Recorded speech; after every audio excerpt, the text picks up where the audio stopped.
शांति कुंज में भय का वातावरण दिनों दिन प्रतिदिन बढ़ता ही जा रहा है।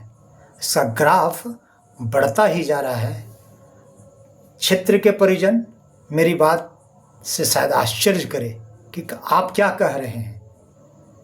वहाँ तो सभी सत्र चल रहे हैं, 9 दिवसीय सत्र चल रहा है, 1 मासीय सत्र चल रहा है, परिव्राजक सत्र चल रहा है। लोग आ रहे हैं, लोग जा रहे हैं, हजारों लोग आ रहे हैं, हजारों लोग जा रहे हैं। क्या बात कर रहे हैं? जी हाँ, ये दर्द है अंतेवासी का, तीर्थयात्री का दर्द नहीं है। जो आ रहे हैं, जा रहे हैं, शिविर कर रहे हैं, उनके लिए नहीं है। अंतेवासी जिससे शांति कुंज चलता है, वह जीवनदानी, वह समयदानी जो लंबे समय से रह रहे हैं, उनके अंदर डर बैठा हुआ है, पूरी तरह से भयभीत हैं। और वो भय और डर दिनों दिन बढ़ता हुआ चला जा रहा है। यह खबर मुझे मिली और मेरे एक मित्र को ही मिला। हम लोग ने क्रॉस चेक किया शांति कुंज के भाई से, कार्यकर्ता से, समयदानी जीवनदानी कार्यकर्ता से। मजे की बात तो ये कि जो कार्यकर्ता हमको और हमारे मित्र को फ़ोन कर रहा है, वो व्हाट्सएप कॉल में अभी भी बात कर रहे हैं। तो मैंने उनसे मजाक में कहा, मैंने कहा भैया आप अन्यथा मत ले, आप भी तो खुद डरे हुए हैं। तो बोले क्यों, हम बता रहे हैं आपको और आप ऐसा क्यों कर रहे हैं? तो मैंने कहा आप व्हाट्सएप कॉल में बात कर रहे हैं और ये आपका फ़ोन नंबर, ये पर्सनल नंबर है, शांति कुंज का दिया हुआ नहीं है, वेद माता गायत्री ट्रस्ट का दिया हुआ नहीं है। इस व्हाट्सएप नंबर से आप मेरे नंबर पर बात कर रहे हैं जो बाहर का नंबर है, और आप हमेशा व्हाट्सएप कॉल में बात कर रहे हैं। मतलब आपको अभी भी डर बना हुआ है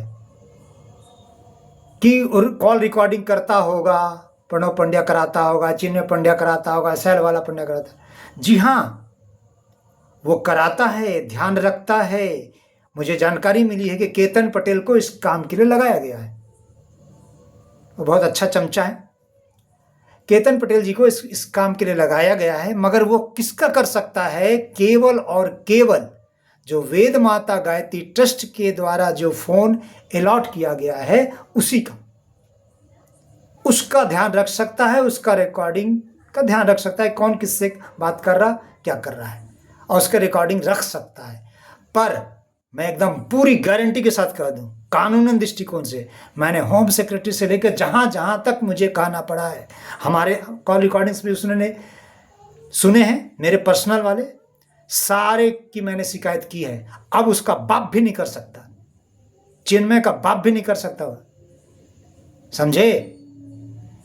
मगर आप डरिए मत, नॉर्मल कॉल में बात कर सकते हैं, करिए यदि आपका पर्सनल नंबर है तो ये डर सबके अंदर बना हुआ है, इवन बड़े बड़े लोगों के अंदर। किसी से बात करने में, अरे व्हाट्सएप कॉल में बात कर रहा, हाँ वहाँ वाले में फिर से बता दो, जो वेद माता गायत्री ट्रस्ट का जो नंबर है उस पर संभावना है, और बाहर वाले पर, बाहर के लोगों का बाहर नंबर पर अब संभावना एकदम नहीं है। यदि करेगा तो बहुत बुरा हो जाएगा उसका, ठीक है? इसलिए अपना भय को दूर कीजिए। हाँ, जो भय का वातावरण है कि कब क्या हो जाएगा, ये बात सत्य है और इसको मैं स्वीकार करता हूँ। उसका कारण ये है कि जो उन्होंने प्रणव पंड्या परिवार ने और उसके कुछ लोगों ने जो गैर कानूनी कार्य किए हैं, गर्भपात सैल वाला पंड्या करवाई है, गुंडागर्दी करवाया है, और सब जो गलत कार्य हुए हैं अभी 4-5 वर्षों में, विशेषकर इसकी पर्याप्त शिकायत, वित्तीय अनियमितताएं जो हुई है, सारी शिकायतें न केवल मनमोहन के द्वारा, अनेकों के द्वारा हुआ है, सब कुछ उजागर हो जाएगा। बस इसको बचाने के लिए चिन्मय कभी अमित शाह के पास जाता है, कभी राजनाथ सिंह को पास जाता है, कभी ओम बिरला को पकड़ता है, मगर जो खुद अपनी पार्टी को नहीं बचाने की स्थिति में है, वो कब तक रहेंगे?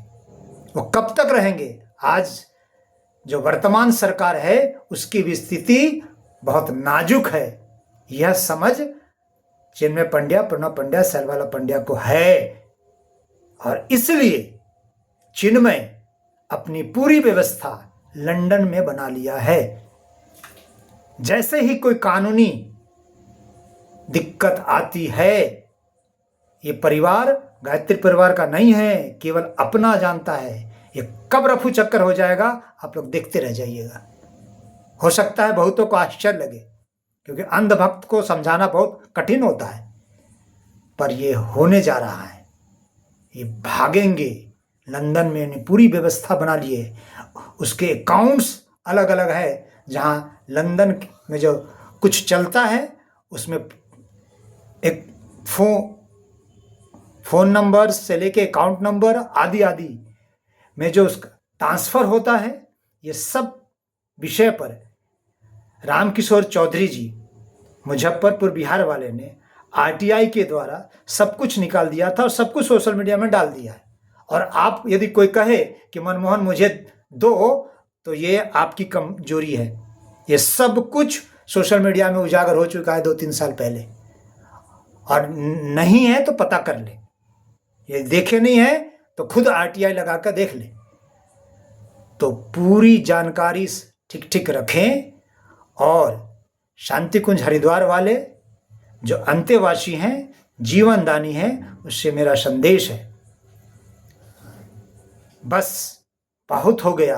मैं बार बार कहता हूँ, अब आप लोग बहुत आराम से विवेकपूर्ण निर्णय लें।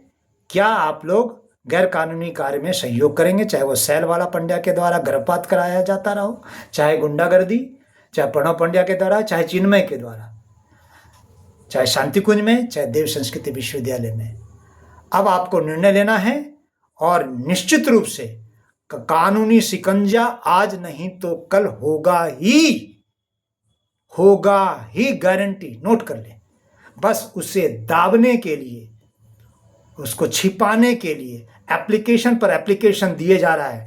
वो कौन दे रहा है? सैल वाला पंड्या, प्रणव पंड्या। मनमोहन हर बात को उजागर ना कर दे, अभी रोका जा रहा है मुझे। वो सब कुछ उजागर होगा और सब कुछ कानूनी कार्रवाई होगी। आप सब देखते रहिए। अब आपको निर्णय लेना है कि आपको क्या करना है।